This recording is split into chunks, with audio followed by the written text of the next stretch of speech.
Le mensonge n'a pas de longues jambes. Et surtout à cette époque-ci, les amis, tout ce que les gens disent est archivé. Et certaines personnes devaient comprendre cela.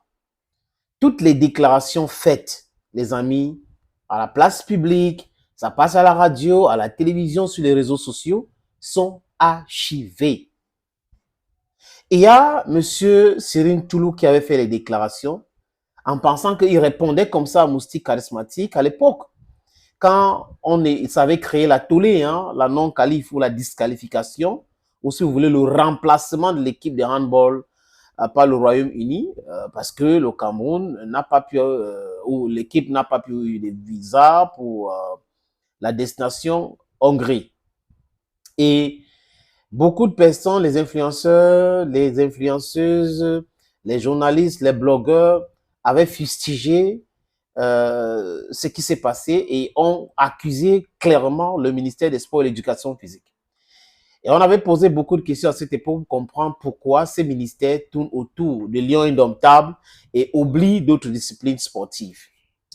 Et Moustique Charismatique fait partie des personnes qui avaient impulsé cette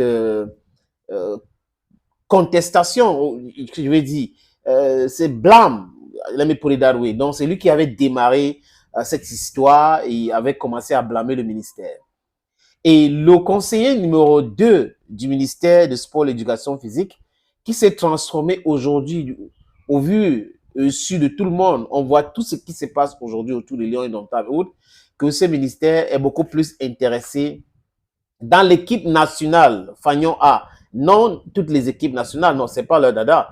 L'équipe nationale masculine A. Parce que c'est là où il y a les milliards.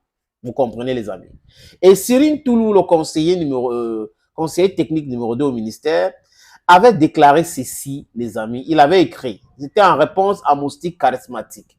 Et c'était un 10 avril. Le 10 avril de cette année. C'est archivé. Look at it. This is it. Check it out. That's it. Lisez ça vous-même, les amis. J'espère que vous voyez bien. Je vais commencer par là. Lisez. Vous pouvez faire les captures d'écran, hein, tranquillement. Faites des captures d'écran. Et je monte avec, que vous voyez.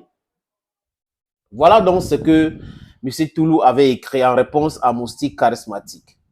Et il a pensé que c'est bon, on a oublié ça, les amis. Il disait ceci. Remplacement du Cameroun au tournoi des qualifications olympiques féminines en Hongrie. Il envoie un message à Moustique Charismatique. Dites à Moustique le Charismatique que le ministère de Sport ne s'occupe pas des formalités administratives lorsqu'une équipe doit prendre part à une compétition en l'étranger. Depuis la loi de 2018, le ministère œuvre seulement pour que l'argent, le budget, soit mis à la disposition de la fédération concernée par le MINFI. Le MINFI, c'est, attendez par là, ministère des Finances. Après avis de la primature et de la présidence de la République. Le ministère des Finances procède généralement au virement de l'argent directement dans le compte des fédérations. Écoutez très bien. Ce qui se passe avant cette étape et après cette étape relève de la compétence des fédérations. Les fédérations veulent l'argent de l'État, même pour les visas, comme c'est le cas pour le handball. L'État n'a rien à dire. Je constate que quand ça va mal, l'opinion publique ne reconnaît plus les fédérations où pourtant les responsables ont été élus. Les responsables ont été élus. Elle fait appel à l'État. Vous voyez donc, les amis, ce que Serine Toulou disait hier. Si c'était sincère et que sérieux, les amis, ou c'était pas juste une façon de défendre le ministère, que se passe-t-il aujourd'hui? Qui a payé les chambres d'hôtel de Hilton pour les joueurs? Qui a envoyé les billets d'avion? Qui a décaissé cet argent? Si l'État envoie l'argent dans le compte de la fédération, c'est le cas de la Fédération camerounaise de football, pourquoi ce n'est pas la fédération qui a payé les chambres d'hôtel des joueurs? Pourquoi ce n'est pas la fédération? D'où venait cet argent-là?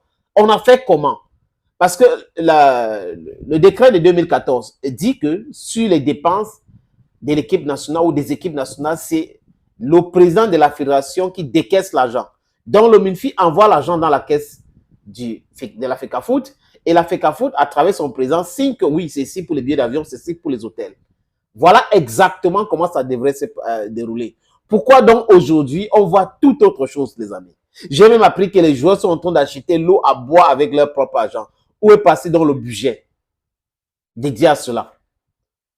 Je vous présente des choses clairement, les amis. Il ne faut pas que nous soyons les moutons. C'est-à-dire qu'on suit des gens juste parce qu'ils sont forts, ils sont puissants et utilisent la force brute de l'État pour pouvoir mater le peuple. Le peuple qui les a donné ce petit pouvoir parce qu'ils sont des agents de l'État. Posons-nous des vraies questions. Ce monsieur a fait cette sortie il y a de cela quelques mois. Et aujourd'hui, son ministère est en train de faire tout autre chose. Un jour, on va nous dire, les amis, il a dit que le temps, c'est le maître de tout. Le temps, time is the master. Time is the master. On va nous dire d'où venait l'argent où on a payé les chambres d'hôtel et pourquoi Hilton a refusé le paiement de la Fédération camerounaise de football. Ça va se savoir. Un de ces quatre. Thank you, friends, and bye-bye.